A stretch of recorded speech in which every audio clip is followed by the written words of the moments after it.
Alors, les grands titres de l'actualité avec José Soucy. Bon matin. Bon matin. D'abord, de nouveaux assouplissements. Écoute, on ne s'attendait pas à un calendrier parce que plusieurs demandaient un calendrier à M. Legault. On ne s'attendait pas que ce soit hier qu'il soit prononcé, mais pourtant, on a présenté le calendrier hier. Ben, je pense que ce n'était pas supposé être présenté hier, mais écoute, là, je vais me répéter, mais la pression populaire est extrêmement forte. Encore une fois, du côté du gouvernement, on tente de faire croire à la population que c'est en raison des bonnes mesures sanitaires, de l'efficacité des mesures sanitaires qu'on fait de telles annonces, alors qu'on a juste à s'ouvrir les yeux, de comprendre à la lumière des derniers sondages que les gens sont complètement tannés. Donc, on accélère le déconfinement comme ailleurs partout au Canada et sur la planète. Vois-tu, je pense qu'à partir de minuit, hier ou ce matin, dépendant de la manière que vous voulez le voir, là, il n'y a plus de passeport sanitaire en Alberta. La Saskatchewan, je pense qu'elle est sur le bord de le laisser tomber. Et pourtant, ici, on veut maintenir malgré tout, après le 14 mars, le passeport vaccinal et l'obligation du port du masque. Et j'ai une mauvaise nouvelle pour les gouvernements qui veulent continuer à agir de la sorte. Les manifestations vont continuer jusqu'à temps qu'il n'y ait plus de mesures sanitaires. C'est pas compliqué, Michel, c'est comme ça que ça se passe. Écoute, j'ai hâte de voir comment tout ça va se terminer, mais au moins, ce qu'on voit, c'est des assouplissements.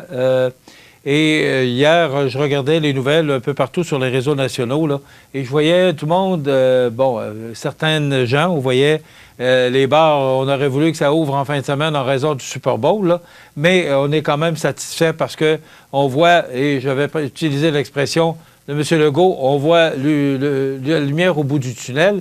Et à partir du 14 mars, sauf exception qu'on devra continuer à porter le masque et le passeport vaccinal, on devrait être quasi à la vie normale, retour à la vie normale. Oui, mais Michel, tu comprends qu'on ne peut plus reculer à partir de ce moment-là, c'est-à-dire qu'on ne peut plus reconfiner, on ne peut plus imposer de couvre-feu. Je veux dire, la cour est pleine. Hein? Oui. Donc, oui, on n'a pas le choix là, du côté du gouvernement, puis on va le voir dans les sondages, on va le voir bientôt, là, la baisse de popularité de la Coalition Avenir Québec est très sentie. J'ai été voir encore une fois hier sur les réseaux sociaux les commentaires sous les textes qui le permettent. Là, essentiellement, je te dirais à 95% du temps, c'est négatif envers le gouvernement Legault. Écoute, moi, ce que j'entends aussi, c'est que, et j'ai entendu de plusieurs hier intervenants, faudra apprendre à vivre, comme on a appris à vivre avec d'autres virus, parce que là, il y a le BA.2, là, qui serait le petit cousin de Omicron. Puis après ça, ce sera le petit cousin, ça ne finira plus. Hier, M. Legault l'a mentionné, lui également, qu'il faudra apprendre à vivre avec ce virus et d'autres spécialistes, même des intervenants, des médecins qui l'ont dit, des épidémiologistes qui ont dit qu'il faudra apprendre à vivre avec ce virus-là. Bien, je pense qu'hier, c'est peut-être pour ça qu'on a annoncé tous ces assouplissements-là. C'est que, sans faire de mauvais jeu de mots, là, on est majeur et vacciné. Là. Alors, on doit maintenant prendre en main notre situation. Tu sais, en fin de semaine, on a le choix de remplir les maisons. Mais si on veut agir avec intelligence, bien, personne ne va aller remplir les maisons. On va faire attention, puis on va y aller progressivement. En tout cas, moi, c'est le conseil que je donnerais aux gens. Là. Oui, mais à un moment donné, Michel, là, je veux dire, je vais te parler un peu de comment l'humain fonctionne généralement lorsqu'on lui empêche toujours de faire quelque chose et qu'à un moment donné, on ouvre les valves. Qu'est-ce que tu penses qui va arriver? La journée que ça va être terminé, là, on va assister à des gros parties, des grosses fêtes un peu partout. Ça va être un peu comme lorsque la fin de la Seconde Guerre mondiale a sonné. Je veux dire, on a eu un baby boom également, puis les gens reprennent le goût à vivre, hein, reprennent leur vie en main. Donc, la pression est trop forte, Michel. On ne pourra plus continuer dans le même à vitam aeternam. Il faut que ça se termine à un moment donné. On a sorti le calendrier. Comme je l'ai dit précédemment, c'est relativement simple parce que la pression ne fait qu'augmenter sur le gouvernement Legault. Et on le sent d'ailleurs. Là. Et ça m'amène à mon deuxième sujet. Même à Ottawa, là, le député de Louis Hébert là, pour le Parti libéral du Canada, Joël Lightbound, là, qui a fait une sortie là, en règle très bien posée et qui a même eu l'appui de l'ex-candidat libéral, l'ex-député de la circonscription François Lapointe, là, qui a dit tout simplement que s'il avait été élu, il aurait été ici à côté de M. Lightbound lors de sa conférence de presse. Et il y a un malaise dans toutes les partis. Michel, on tente, avec les whips, de garder les partis formés, si on veut, là,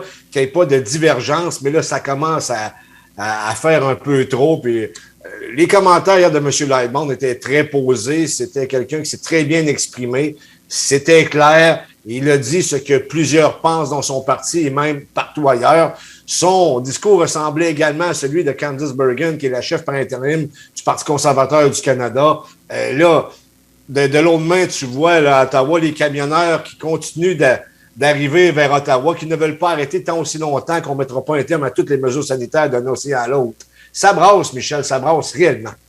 Oui, et je suis surpris qu'il y ait juste M. Lightbound qui ait parlé parce que il y a probablement beaucoup d'insatisfaction par rapport à l'attitude de M. Trudeau. Là. Hier, il était justement à la période de questions. J'ai écouté le point de presse de M. Lightbound au complet. Tu vois que c'est un homme réfléchi, c'est un homme qui a donné l'heure juste et sans... Il a été respectueux, je pense que c'est le bon terme. Très diplomate. Mais moi, j'ai apprécié sa façon de faire et il est probablement le porte-parole de plusieurs députés qui ne parlent pas, mais qui pensent probablement la même chose. Et la situation, M. Trudeau devra se lever debout à un moment donné et régler cette situation-là. Pour les gens d'Ottawa, si on compare avec Québec, aujourd'hui, Québec, il n'y a rien qui paraît de la fin de semaine, alors qu'à Ottawa, là, on dit un siège, je ne sais pas si on peut appeler ça un siège, mais ça fait une douzaine de jours que ça dure. Et on pense aux commerçants, aux résidents. C'est pas évident. On voit des images d'ailleurs, là. C'est pas évident de vivre ça, José. Comment M. Trudeau va finir par se sortir de cette situation-là? J'ai l'impression qu'il n'y a pas de solution, là. Il n'y a pas de solution parce que l'armée ne veut pas intervenir et bien entendu, c'est contre le peuple, donc l'armée n'interviendra pas. Les policiers d'Ottawa sont 1200 environ. Il y en aurait besoin, selon le chef de police, 1800 de plus pour réussir à régler la situation. C'est pas compliqué, les remorqueurs d'Ottawa, Michel, là, ne veulent pas intervenir, ne veulent pas les remorquer les camions qui sont sur place actuellement dans la capitale fédérale. Je veux dire, il n'y a pas de solution. La seule solution que je vois pour arrêter tout ça, c'est simple, c'est que M. Trudeau enlève toutes les mesures sanitaires, que ce soit la levée complète des mesures sanitaires et qu'on reprenne la vie, je veux dire, comme on voit dans d'autres pays, Michel. C'est aussi simple que ça. Moi, je vois juste cette solution-là. Sinon, c'est un bras de fer qui se continue et c'est les commerçants d'Ottawa qui payent la note. Bien que dans le centre-ville, je présume que ces gens-là consomment, donc il doit y avoir quand même un contre-coup positif à l'actuel siège dans la capitale fédérale. Mais les gens sont royalement tannés, ça, c'est clair. Et José, on voit qu'il ne veut pas perdre la face, là. C'est politique, oui. Là. C'est rendu politique, là.